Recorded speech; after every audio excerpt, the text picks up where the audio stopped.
राज्य मंडळासोबत इतर सर्व मंडळांच्या शाळांमध्ये मराठी भाषा सक्तीची मराठी श्रेणी मूल्यांकनाची सवलत 2025-26 शैक्षणिक वर्षापासून रद्द होणार. शालेय शिक्षण विभागाचा निर्णय. चौकशीच्या नावाखाली मराठवाडा आणि विदर्भातील आत्महत्याग्रस्त शेतकरी कुटुंबांची मदत थांबवली. मराठवाड्यामधले 199 तर विदर्भातील 314 शेतकरी कुटुंब अजूनही सरकारी मदतीपासून वंचित. ईद ए मिलादच्या सार्वजनिक सुट्टीमध्ये बदल. 16 सप्टेंबरऐवजी 18 सप्टेंबरला ईद ए मिलादची सुट्टी.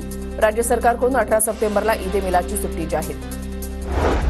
मध्य रेल्वेवर आज मेगा ब्लॉक. अभियांत्रिकी आणि देखभालीची कामं करण्यासाठी मेगा ब्लॉक. गणेशोत्सव सुरू असल्यानं पश्चिम रेल्वेवर रविवारी कोणताही ब्लॉक नाही.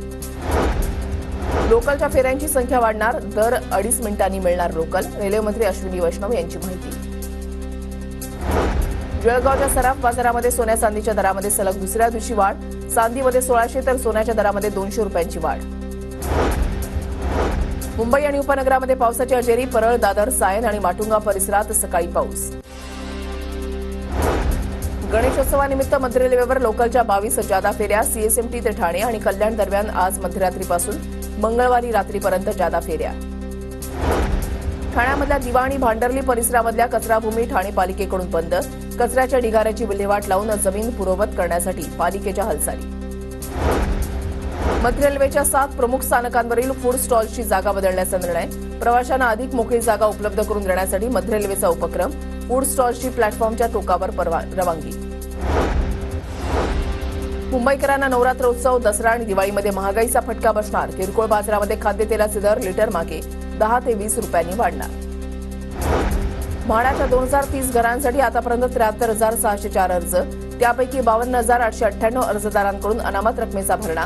अर्ज करण्यासाठी 19 सप्टेंबरपर्यंत मुदत. धारावी पुनर्विकास प्रकल्पाचे गुपचूप भूमिपूजन केल्यानं अदानी समूह आणि डीआरपीपीएल विरोधात धारावीकरांमध्ये रोष. अदानी समूहाविरोधात तीव्र आंदोलन करण्याचा धारावी बचाव आंदोलनाचा निर्णय. मुंबईमध्ये 4 नवीन एक्स बँड रडार यंत्र कार्यान्वित. पृथ्वी विज्ञान मंत्रालयाचे सचिव एम रविचंद्रन यांच्या हस्ते लोकार्पण. मुंबईकरांना पावसाच्या संकटाची पूर्वसूचना मिळणार.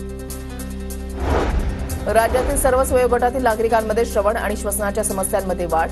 उत्सव काळामधील आवाजामुळे श्रवण तर फटाक्यांमुळे श्वसनाच्या विकारामध्ये वाढ. गत वर्षाच्या खरीप हंगामामधील कापूस सोयाबीन उत्पादक शेतकऱ्यांना 1600 कोटींची मदत देण्याचा सरकारचा निर्णय. मदतीचं तातडीनं वितरण करण्याचे कृषी आयुक्तांना आदेश. मुंबईतल्या जेजे रुग्णालयाच्या नावानं बनावट ईमेल. नीटचा कट ऑफ न लागलेल्या विद्यार्थ्यांना निवड झाल्याचे मेल. पालकांनी खोट्या मेलपासून सावध राहावं. जेजे रुग्णालयाचा इशारा. परभणीमध्ये भाजीपाल्यांचे दर वाढले. लसूण पाठोपाठ कोथिंबीरची प्रति किलो 400च्या पार. अतिवृष्टीमुळे पिकाचं नुकसान झाल्यानं भाजीपाल्याच्या दरामध्ये सुद्धा वाढ. पुण्याच्या भोर तालुक्यामध्ये भाटघर धरणातून नीरा नदीमध्ये सोडण्यात आलेला विसर्ग पूर्णपणे बंद. धरणाच्या पाणलोट क्षेत्रामध्ये पावसाचं प्रमाण कमी झाल्यानं निर्णय. पुणे पाटबंधारे विभागाची माहिती. मायक्रोसॉफ्ट कंपनीची पुण्यामधल्या हिंजवडीमध्ये आणखी 453 कोटी रुपयांची गुंतवणूक. हिंजवडी गावामध्ये 16.4 एकर जमीन खरेदी. पुणे शहरामध्ये झिकाच्या रुग्णसंख्येमधील वाढ सुरूच. रुग्णांची संख्या आता 100वर. रुग्णांमध्ये गर्भवती महिलांचं प्रमाण अधिक. आतापर्यंत 5 रुग्णांचा मृत्यू. घरगुती गणपतीसमोर महाराष्ट्रामधील लग्न समारंभावर आधारित सजावट. पुण्याच्या भोर तालुक्यामधल्या सांगवी गावातल्या रवी जगताप यांनी तयार केला देखावा. पुण्याच्या भोर आगारामध्ये नवीन 11 लालपरी दाखल होणार. आमदार संग्राम थोपटे यांची माहिती. कुख्यात गुंड गजा मारणे. त्याच्या सोशल मीडिया अकाउंटमुळे पुन्हा अडचणीत. पुणे पोलिसांकडून गजा मारणेसह आणखी एका साथीदाराची तब्बल 4 तास चौकशी. गणेश मिरवणुकीदरम्यान पुण्यातील 17 रस्ते वाहतुकीसाठी बंद तर 48 तास अवजड वाहनांना बंदी. मिरवणुकीची सांगता झाल्यानंतर प्रमुख रस्ते वाहतुकीसाठी खुले होणार.